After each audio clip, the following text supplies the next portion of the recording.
That Don't Sound Right is a podcast about talking the way we did before the internet. When you could not prove anyone right or wrong, all the expertise was contained in the people involved in the conversation.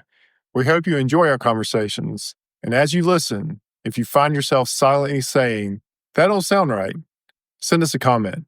You're one of us. So I think it's... I don't know. Were you sober? Yeah. No, that was... unfortunately, that was stone cold sober. See,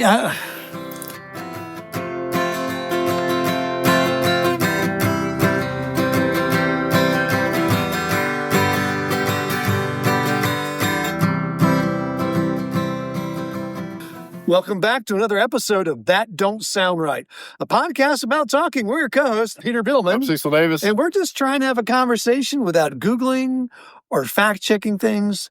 Those things can so easily kill the conversation. And we've got a good conversation tonight, I think. You've given me at least the topic, and we disagree on it already. So this should be a good one.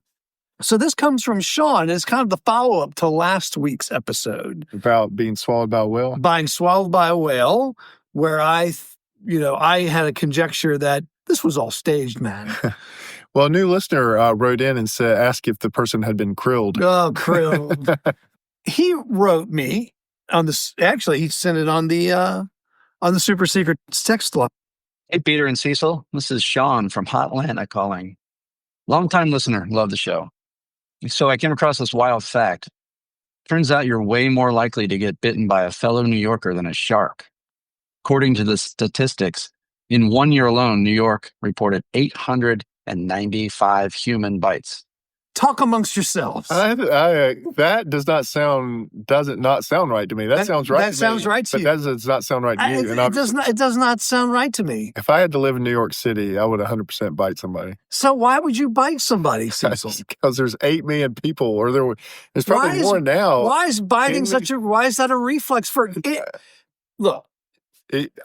Frame the issue for me. Maybe the Billman effect will take effect. Okay. So biting is an issue with toddlers. It can be, yeah. Because they don't know how to express themselves sometimes. Right. So some of them bite, some of them yell, some of them hit, whatever.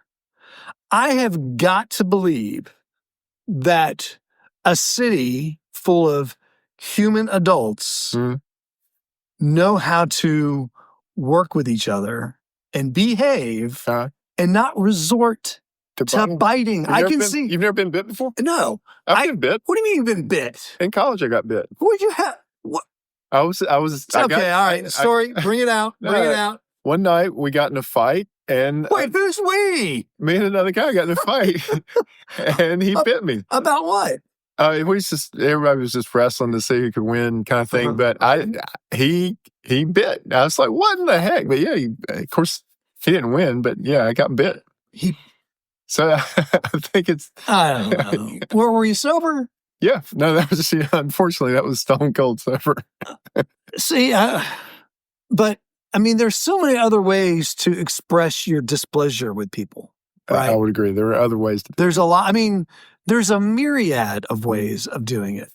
And biting it, I mean, first of all, you got to get close to the person. So how are we getting so close to people that biting is even an option? I mean, I don't even want to be near you. Well, let me address your first concern then. Okay. So you're saying that there's a certain amount of distance between people, right? Yeah. New York City, even back in the 1800s, was one of the most densely populated places on Earth. The entire Earth, New York City. All right. I would say it is probably surpassed by areas in India now, but New York City is still a very densely populated place. Look, you're very close to other people. Look, I mean, this is implying that when, like at rush hour on subways or I've seen pictures of the big city, of the sidewalks just full of people, moving back and forth. I mean, that is implying that there's a lot of biting going on right there out in the open, and I don't see it. I don't see how that goes on. All right. And then if you do get bitten, who's going to file a report? We have to go to the hospital. Are you going to really admit you got bit? Yeah, man, I got bit. I bet you have to report it. You have to report it. No, if you go to the emergency room, why would you go to teeth marks? Why would you go to an emergency room for a bite? If it broke the skin. What do you go get a rabies shot? I don't know. See, this don't sound right. Here's why I think it sounds right. All right. What? So the number of bites in New York City outnumber the number of shark bites. Worldwide. But to be bit by a shark, you have to be in an area where there's sharks. And the ocean doesn't really hold that many sharks. Whoa. We just talked in our last episode that when you're out in the ocean, there are things out there all over there's a lot of things. They're sharks. Yes, they're out there. They're not necessarily. The ocean's a big place. Yeah, and that the density of sharks is very low. But you know where compared to the space of water. But you know where the density of sharks are high? Along the coast. Along the coast where the people are. But still, it's not you're not dealing with a lot of sharks all the time. And they're limited to the water. There's no such thing as a land shark. Well, there's a good essence. There's a funny skit about a land shark. So in order to get bit, you'd have to be somewhere where there's sharks. The plumber. And pizza man. They had to be somewhere where there's sharks. And then you'd have to be in the water. I'm just a friendly dolphin. But there's 8 million people in New York that are packed together. So, yeah, of course they bite each other. Look, you're much more likely to be bit by a human because that's all that's around. So, yeah, that's another interesting. I wonder if that statistic can be rewritten that way. That you, Cecil, are more likely to get bitten by a human in New York City. I've already been bitten. In New York City than in the ocean. Yeah, I think I would take my chances with the sharks in the ocean than New York City. No. But if you're in a fight, or I'm surely most of them are in a fight, or somebody bites somebody in a fight. I would think. I would think so. Yeah, so you would think among 8 million people, there would be a lot of fights. I guess the first thing we have to consider is how many shark bites are there worldwide. Did you know that number? I don't know that number. I don't. Do you know anybody that's been bit by a shark? I don't. No, I don't. Do you know somebody that's been bit by somebody else? Not in New York City, but I guess I knew somebody. That's true. I didn't get bitten in New York City. I knew somebody who's been bitten in wherever you were getting bit at. Campbell University. Campbell? Okay. Yeah. All right. So there you go. So even outside of New York City, it proves my point. You don't know anybody that's been bit by a shark, but now you know somebody's been bitten by another human. Bitten by another human. And it's just, okay, let's just take a step back. Maybe it's true. Isn't it bizarre to you to think of that statistic? I mean, isn't that just messed up? Well, it is strange that people are biting people. I mean, yeah. I think that could be a whole episode. People still bite people. That don't sound right. Yeah. Because I would think if you had a bite from another human being, that would be... See, you have a hard time saying this. I do have a hard time saying with a straight face that there would be if you broke the skin, there would be a high likelihood of some type of infection. Because the mouth carries all kinds of bacteria. Germs and all kinds like that. So I would think that would be a bad thing to have. A human bite has got to be a pretty bad bite. You know, it makes me want to text my daughter, who's still in high school, and just to ask her, does she know anyone who's been bitten in high school? Well, we'll probably get mail in now of people saying, oh, yeah, I know somebody that's been bitten. That would be interesting to see if we get email or super secret text hotline messages that to the effect of, yeah, I know someone who's been bitten by a shark, but not by a human, or vice versa. Yeah, I think it'd be hard to find somebody who's been bitten by a shark. I thought it was going to be hard to find someone bitten by a human. No. I think they're out there. No, I bet I could go to work tomorrow and find 5 or 6. I bet 5 or 6 people at work. No way. Absolutely. Really? Yeah. Especially if you have brothers or sisters, you've been bit at some point. Not that my brother's ever bitten me, but I'm just saying if you had siblings when they're kids, I bet 100%. Oh, yeah. Well, Are you discounting like toddlers and children biting each other? No, I believe that's happening. Okay. I don't think that's part of the statistics, though, in New York. You're talking about adults. I'm talking about adults. Yeah. Well, still, I would think if you have brothers and sisters in your teenage years, at some point somebody's been bit. No. Not teenage years, like high school? Yeah. Someone starts losing in a fight and decides to bite somebody? Like Mike Tyson. Yeah, there you go. There's another person that bit somebody. They're in a match. On TV. On TV. So now you know 2 people that have been bit by another human and nobody that's been bit by a shark. I don't have any shark data. You're right. Yeah. You've heard stories of people being bit by sharks. Yeah. All the time. Now, I will say it does seem like shark bites are on the rise recently. And maybe the statistic is starting to even out. Oh, please. That the number of shark bites are going to increase. So I discussed this with some folks. Mm-hmm. And one of the things I wondered was, why New York City? I'm telling you, man, I think it's the density of population. Well, what about LA? There's more people in LA. You think it's a density issue, not So now it'd be interesting to go to another densely populated area. Like Los Angeles. And see if the number of bites are the same. Los Angeles is a bigger city than New York, right? I don't know. I think it is. New York, all I can remember is Curtis Blow in the 80s singing 8 million stories in the city. That's where I got my number from. Is that 8 million? From that rap song. That's great. How old is that song? Oh, that song's 30 years old. All right, so there's probably a few closer more. to 12 million people. Yeah. It'd be interesting to go to somewhere but here's the other thing. You have like repellents, like you have dog repellent to ward off dogs from biting you, right? Yeah. You have bear repellent. Wait. Dog repellent?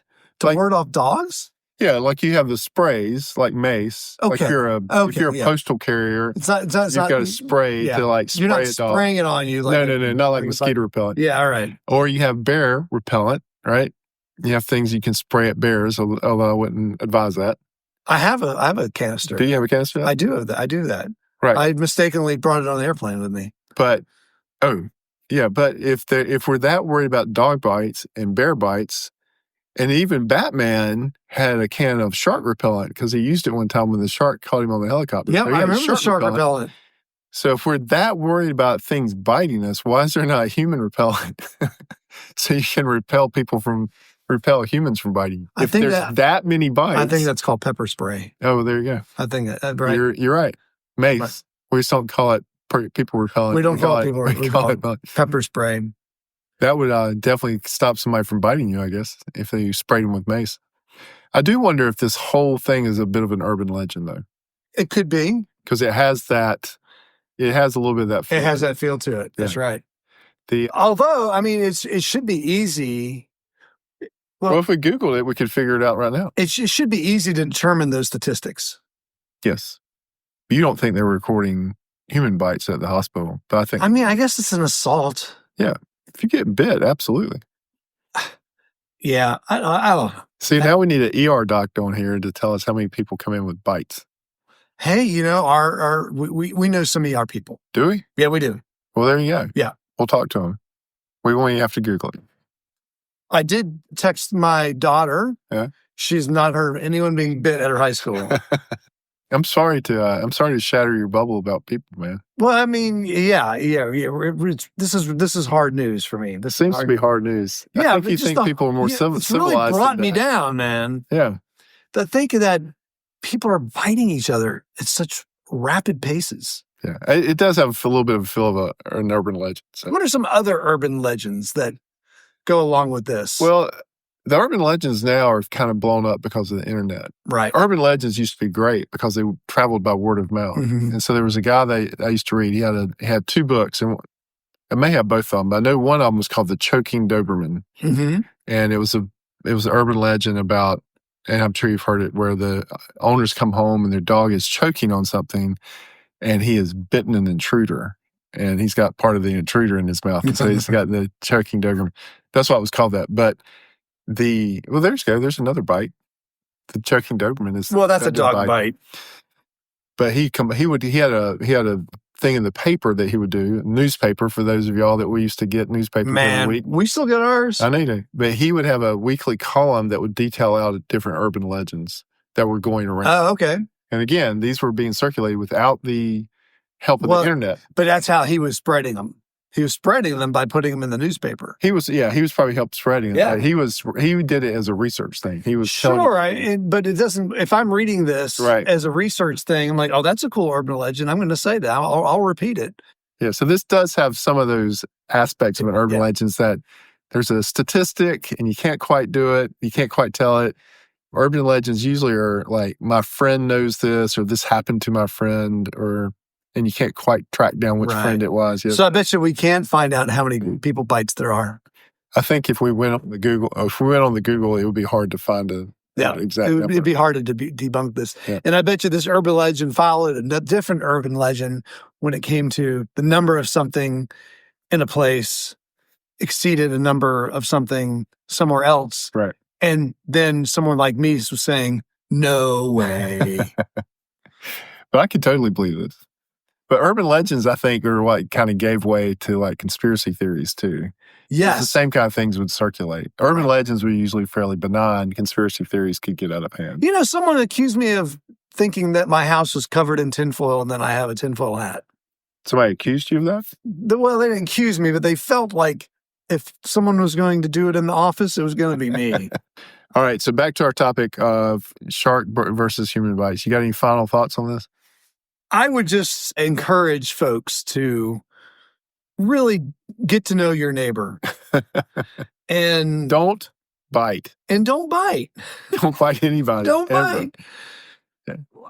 And send us a message if you know somebody or if you have yourself. Well, the way you would start this conversation at a party, I think, is do you know somebody that's been bit by a shark versus do you know somebody that's been bit by a human? Well, you did a brilliant way of proving the hypothesis. Thank you. By just this simple, I now know someone who's been bitten, because really I didn't know anyone who's bitten until I met you. I bet you know more people who've been bitten than you think. I don't think I want to know any more about people being bitten or did the guy break the skin on you? No. Did you file a police report? No, I didn't file, but it shocked me enough that it like broke the fight up for a minute. I was like, what are you doing? It's like, I'm trying to win the fight. I'm like, well, this thing, that's not going to fly. Yeah. Well, did you finish him? Yeah. No, I won the fight. All right. Yeah, absolutely. I would think that would have kind of ticked you off. Oh yeah, absolutely. And you would have just finished it. That was. See, here's the that's just, you're just going to make the person mad. Right. Yeah. If that's the type of fighting you're resorting to, you better make it count. You better be breaking the skin. You better hold on. You better bite and not let go. No.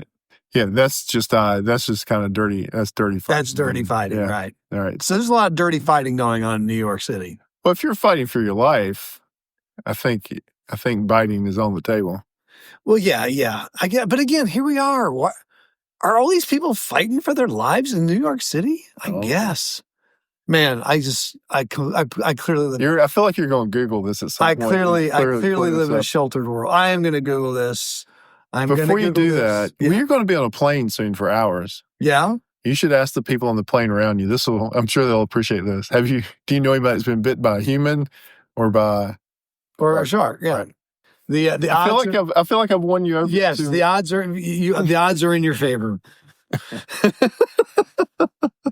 All right, we are at 199 followers now on Podbean, which that's our home platform. Yeah. That's pretty exciting. That's very exciting. And we've had a huge spike in listeners on YouTube. Yeah. The YouTube podcast. People are watching or listening on the YouTube podcast because you can bring up YouTube Music as an app and we'll show. So if you have a YouTube Music which is the number 2 music platform now, YouTube Music. Really? It is. So you can find our podcast there. All right. It don't sound right, but you have come to the end of this biting episode. Well, before we close, we want to thank everyone for listening. If this is your first time, enjoyed the conversation, would you consider hitting the subscribe button on the platform you listen with? Also, if you're a longtime listener, give us a rating, leave us a review so others can easily find us and join the conversation. All right, That Don't Sound Right is a production of TDSR Podcast in conjunction with Camel City Studios. I'm your co-host and sound engineer. Peter is your other host and web designer. Camille is our barista. Emily does our graphic design. Ella does our Instagram. Giorgio tests our merchandise. Brent is our international brand ambassador, and you'll be international here soon. I will be. Are you going to take a shirt or a hat? Ooh, I'll take a hat. Yeah, photograph it in different places. And very like the Statue of David. Oh, yeah. Wonder if you get it on the Statue of David. Ooh, it might be a short trip. And as always, listener number one is Scott. So until next week, keep talking. And stay curious.